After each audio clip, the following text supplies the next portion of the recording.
Hello दोस्तों, कैसे हैं सभी लोग। दोस्तों आज का क्लास हमारा आईडी, बीआई और एचआई सेकेंड ईयर पे रहेगा। यानी कि आज का क्लास हमारा DEd ST ID VI HI second year पे रहेगा। पेपर नेम है हमारा inclusive education for children with disability.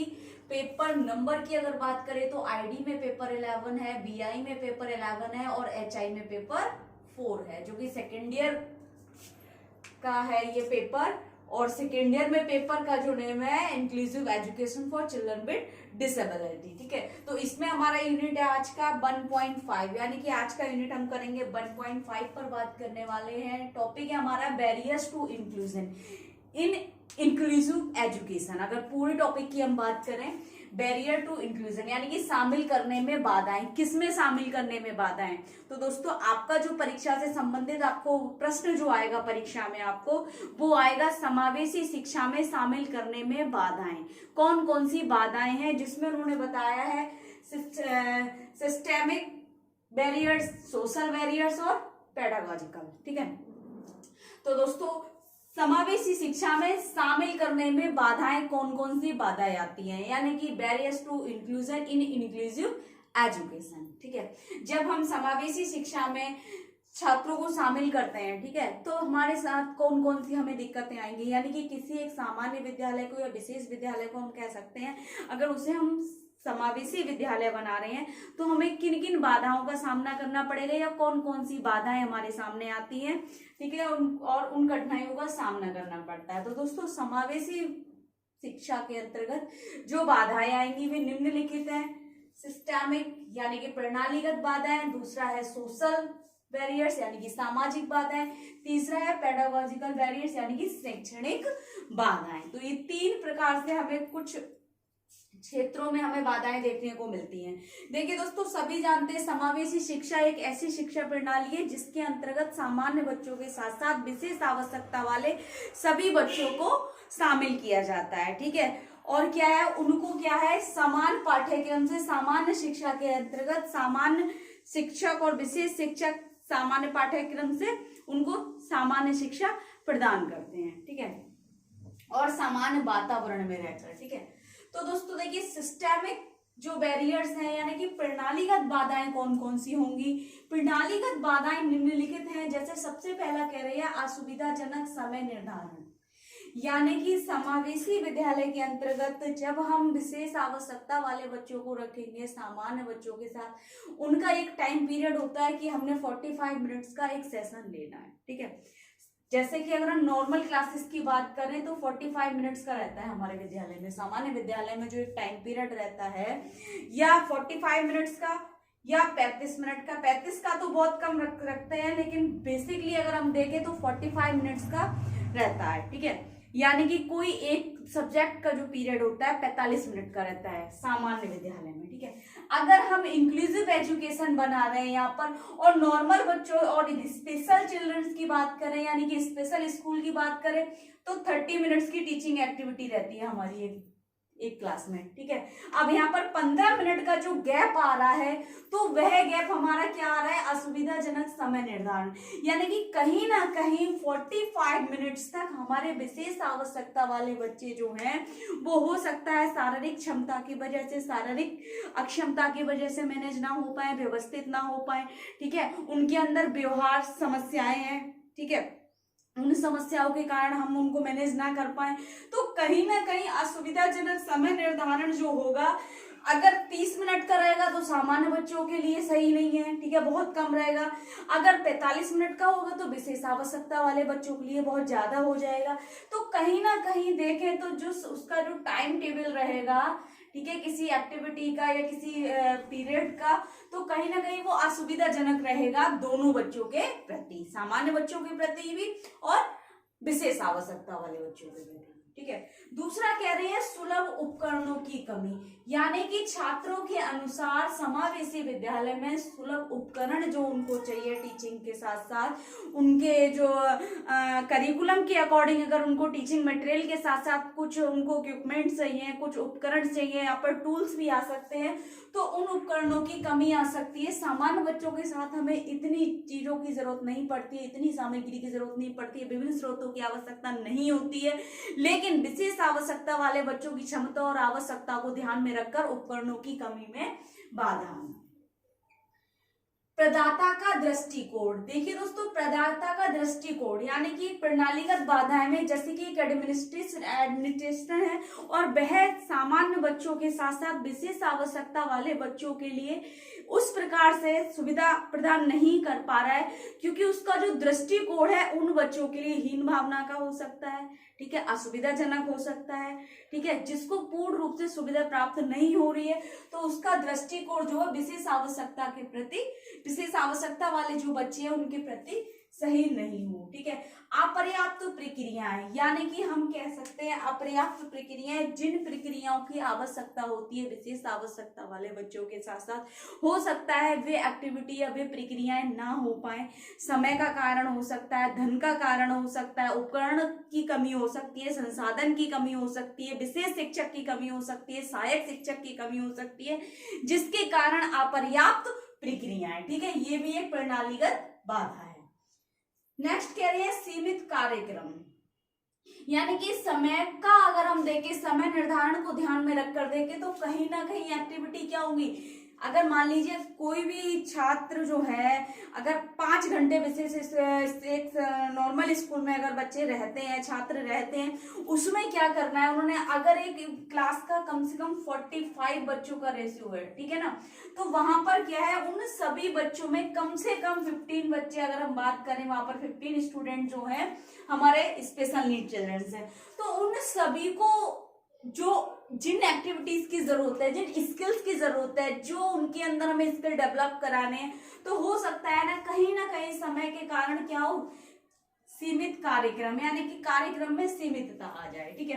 Next कह रहे हैं प्रवेश नीति, सामान्य बच्चों की जो प्रवेश नीति होगी वो अलग होगी और विशेष आवश्यकता वाले बच्चों की प्रवेश नीति क्या होगी, वो अलग होगी, ठीक है। सामान्य बच्चों के साथ क्या होता है, एक हमने एक टेस्ट लेना होता है और उसको करने के बाद हम एडमिशन देते हैं, लेकिन विशेष आवश्यकता वाले बच्चों के साथ पूरा एक असेसमेंट होता है, ठीक है, उसके बाद वो क्या करते हैं, डायग्नोस करते हैं, उन्हें डायग्नोस करने के बाद उनको आइडेंटिफाई करते हैं, ठीक है, आइडेंटिफाई करने के बाद इवेलुएट करते हैं, तब कहीं जाकर उनका क्या करेंगे, वो एडमिशन लेंगे, ठीक है।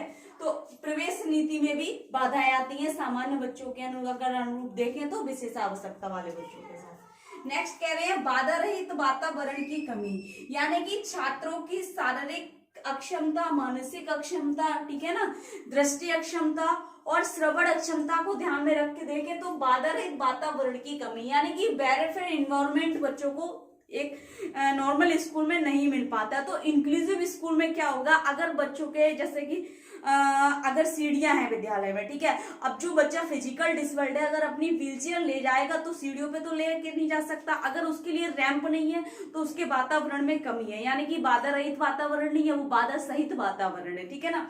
तो इन्वायरमेंट कैसा होना चाहिए, बैरियर इन्वायरमेंट होना चाहिए, ठीक है। और अगर हम विजुअल इम्पेयर्ड की बात करें तो टेक्सचर टैक्टाइल होनी चाहिए, ब्रेल का वहां होना चाहिए, कम्युनिकेशन बोर्ड होना चाहिए, डायरेक्शन बोर्ड होना चाहिए चाहिए बच्चों के लिए। तो वहां पर क्या है कि वातावरण कैसा होना चाहिए, बाधा रहित वातावरण होना चाहिए। नेक्स्ट कह रहे हैं उचित आवास। उचित आवास यानी कि कोई भी विद्यालय है विशेष आवश्यकता वाले बच्चों को अगर सुविधा प्रदान कर रहा है, एक समावेशी विद्यालय, जो छात्र बहुत ज्यादा दूर से आ रहे हैं, यानी कि ग्रामीण क्षेत्रों से आ रहे हैं और शहरी क्षेत्र में भी अपनी एजुकेशन लेने आ रहे हैं, प्रशिक्षण लेने आ रहे हैं, तो उन बच्चों के लिए आवास की सुविधा होनी चाहिए जो डेली आना जाना ना कर सके। अप्रशिक्षित शिक्षक यानी कि अनट्रेन्ड टीचर, कहीं ना कहीं अगर हम देखें तो विद्यालय में क्या हो रहा है, विशेष आवश्यकता वाले बच्चों के साथ साथ सामान्य शिक्षक जो है उनको ट्रेन कर रहे हैं, प्रशिक्षण दे रहे हैं, शिक्षा प्रदान कर रहे हैं। तो ये एक विद्यालय में क्या एक बहुत बड़ी बाधा है कि विशेष आवश्यकता वाले बच्चों को समझने के लिए विशेष शिक्षक ही होना चाहिए, ताकि वो एक विशेष आवश्यकता वाले बच्चे की क्षमताओं को समझ सके, आवश्यकताओं को समझ सके, उनकी रुचि को समझ सके और उनके स्तर को समझकर उनको कोई भी पाठ्यक्रम निर्धारण करे या कोई भी प्रशिक्षण प्रदान करे या शिक्षक क्रिया प्रदान करे या कोई भी गतिविधि कराए, तो प्रशिक्षित शिक्षक होना चाहिए, ठीक है।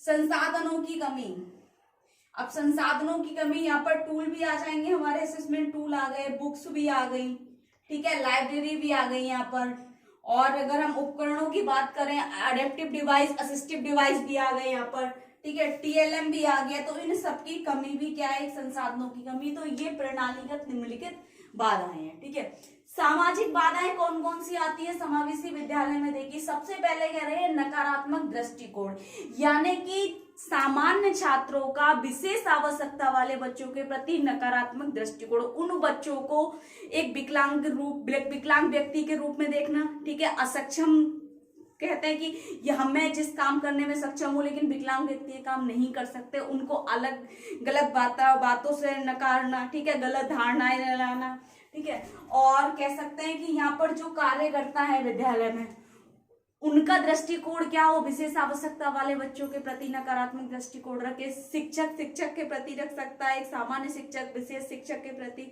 यह सामान्य शिक्षक जो है विशेष आवश्यकता वाले बच्चों के प्रति, ठीक है, सहायक शिक्षक। तो यहाँ पर आ जाएगा नकारात्मक दृष्टिकोण। दूसरा आ जाएगा समावेशी समाज व्यवस्था, यानी कि स्कूल का जो मैनेजमेंट है कि वो इस तरीके से है जिसमें क्या है, एक अच्छे से क्या नहीं हो पा रहा है, इंक्लूजन नहीं हो पा रहा है सामान्य छात्रों का विशेष आवश्यकता वाले बच्चों के साथ, ठीक है, शिक्षकों का सहायक शिक्षकों के साथ या विशेष शिक्षकों के साथ, या हम कह सकते हैं जो प्रशासन के लोग हैं उनके साथ, ठीक।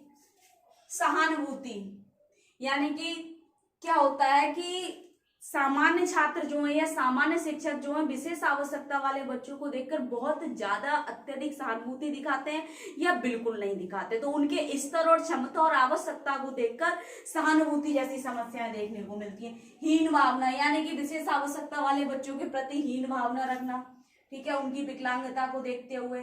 अंधविश्वास, यानी कि कहते हैं कि विकलांग व्यक्ति क्या है, बुरी आत्माओं का प्रकोप है, ठीक है, बुरे कर्मों का पाप है, कलंकित है, ठीक है, एक संक्रमण है, एक बीमारी है। तो इन सब चीजों को लेकर अंधविश्वास। सहयोग की भावना, यानी कि उनको अपने कार्यक्रम में शामिल नहीं करना, उनका सहयोग नहीं देना, ना उनका सहयोग लेना। सक्रिय योगदान, यानी कि सक्रिय योगदान किसी भी कार्यक्रम में प्रत्येक बच्चे का सक्रिय योगदान लेना या देना। सहभागी का अवसर, यानी कि उन्हें क्या है, पार्टिसिपेट करने की अपॉर्चुनिटी ना मिलना, यानी कि कहीं ना कहीं ऐसी एक्टिविटी या ऐसी प्रक्रियाएं, ऐसी गतिविधियां होती हैं विद्यालय के अंतर्गत जिसमें क्या है, केवल सामान्य छात्र ले सकते हैं, कुछ विशेष आवश्यकता वाले बच्चे ले सकते हैं लेकिन कुछ नहीं ले सकते। अब जैसे कि अगर हम बात करें, कई सारी प्रतियोगिताएं होती हैं विद्यालय में, तो वहाँ खेल की प्रतियोगिताएं जो होती हैं दौड़ लगाने की, तो अगर हम दौड़ लगाने की बात करें तो जो फिजिकल डिसेबल्ड है, ठीक है, वे बच्चे व्हीलचेयर पे हैं तो वो दौड़ नहीं लगा सकते, दौड़ नहीं सकते। तो कहीं ना कहीं ऐसी गतिविधियां हैं विद्यालय के अंतर्गत जिसमें क्या है, बच्चों को सहभागी का अवसर नहीं मिल पाता है। तो ये कुछ निम्नलिखित हमारी सामाजिक बाधाएं थी। नेक्स्ट है पेडागॉजिकल बैरियर्स, यानी कि शैक्षणिक बाधाएं। शैक्षणिक बाधाएं कौन कौन सी है? शिक्षक योजनाएं, विद्यालय में चल रही जो शिक्षक योजनाएं हैं उन योजनाओं के अंतर्गत शैक्षणिक बाधाएं आ सकती हैं। चाहे शिक्षक का प्रशिक्षण हो गया, यानी कि शिक्षक अपने विषय वस्तु में परिपक्व है या नहीं है, एलिजिबल है या नहीं है, या जो योजनाएं चला रहे हैं विद्यालय के अंतर्गत। एक समावेशी विद्यालय में सामान्य शिक्षक भी होना चाहिए, विशेष शिक्षक भी होना चाहिए, सहायक शिक्षक भी होना चाहिए, ठीक है। शिक्षार्थियों में भिन्नता, जैसे कि सभी जानते हैं कि सामान्य छात्र भी एक दूसरे से भिन्न है, ऐसा नहीं है कि कोई दो सामान्य छात्र समान हो। सेम ऐसे ही विशेष आवश्यकता वाले छात्र जो हैं सबकी अलग अलग अपनी अपनी योग्यताएं, क्षमताएं और स्तर पाया जाता है और सब एक दूसरे में डिफरेंसेस रखते हैं, ठीक है, उनकी सोच में, क्षमता में, आवश्यकता में, ठीक है, उनकी अधिगम शैली यानी कि स्टाइल ऑफ लर्निंग हो गई, ठीक है, और उनका मोटिवेशन का हो गया, सब क्या अपने आप में भिन्नता है। तो ये भी एक बहुत बड़ी बाधा है कि अगर कोई भी शिक्षक या प्रशासन सभी छात्रों को ध्यान में रखकर कोई व्यवस्था बनाता है, कोई पाठ्य नियोजन कर रहा है, तो कहीं ना कहीं छात्रों की जो एक डिफरेंशिएशन है, अगर हम बात करें छात्रों में जो भिन्नता है, वो भी एक बहुत बड़ी बाधा है किसी योजना को तैयार करने के लिए। भौतिक सुविधाएं, भौतिक सुविधाओं में हमारी कक्षा आ जाएंगी, ठीक है, सामग्री आ जाएगी, खेल का मैदान आ जाएगा, ठीक, और यहाँ पर आ जाएगा पर्याप्त रोशनी, यानी कि जो लो विजन वाले बच्चे हैं उनको पर्याप्त रोशनी आ गई, या स्मार्ट क्लासेस हो गए, ठीक है, और ओवरहेड प्रोजेक्टर हो गए, कंप्यूटर्स हो गए, तो ऑडियो विजुअल एड्स हो गए, ठीक है, टैक्टाइल हो गया यहाँ पर, और ब्रेल का हो गया, ब्रेल मशीन वगैरह। तो ये सभी चीजें भौतिक सुविधाओं में आ जाएंगी, इन सभी की कमी। सहायक उपकरणों की कमी, सेम यही हो जाएगा। उचित पाठ्यक्रम, यानी कि छात्रों के अनुसार जो एक उचित पाठ्यक्रम होना चाहिए विशेष आवश्यकता वाले बच्चों के लिए और सामान्य बच्चों के लिए एक पाठ्यक्रम से पढ़ाते हैं। कहीं ना कहीं सामान्य बच्चों का जो पाठ्यक्रम है विशेष आवश्यकता वाले बच्चों के लिए बहुत टफ है, ठीक है, हो सकता है उसको वो ठीक तरीके से फॉलो ना कर पाए, तो वहां पर क्या करना है, विशेष शिक्षक को उसे अनुकूलित करना है, अडेप्टिव करना है, मॉडिफाई करना है। तो उचित पाठ्यक्रम, आकलन की प्रक्रिया और मूल्यांकन व्यवस्था, तो ये हमारी शैक्षणिक बाधाएं आ गई। तो ये 3 प्रकार की हमारी समावेशी शिक्षा में शामिल करने में बाधाएं आती हैं जो निम्नलिखित थी, ठीक है ना। और ये टॉपिक आपको 5 नंबर में देखने को मिलेगा, ठीक है, सेकेंड ईयर एग्जाम में। और दूसरा आपको करना कैसे है इसको, आप थोड़ा समावेशी विद्यालय, समावेशी शिक्षा के बारे में बताएंगे और उसके बाद कौन कौन सी बाधाएं हैं इन सबको बताएंगे। प्रणालीगत बाधाएं, तो प्रणालीगत बाधाओं के बारे में बताएंगे। उसके बाद हर एक पॉइंट्स को आप थोड़ा थोड़ा डिटेल करेंगे, ठीक है। तो आपका कम से कम 150 शब्दों में आपको ये पूरा क्वेश्चन का आंसर करना होगा। बाकी इसके अलावा आपको कुछ समझ नहीं आ रहा है, कुछ डाउट लग रहा है, कुछ पूछना है, तो कमेंट बॉक्स में जाके कमेंट करें। ज्यादा से ज्यादा वीडियो लाइक करें, चैनल को सब्सक्राइब करें, बेल आइकन को प्रेस कर दें ताकि नेक्स्ट आने वाली क्लास आप तक पहुंचती रहे दोस्तों। Thank you so much.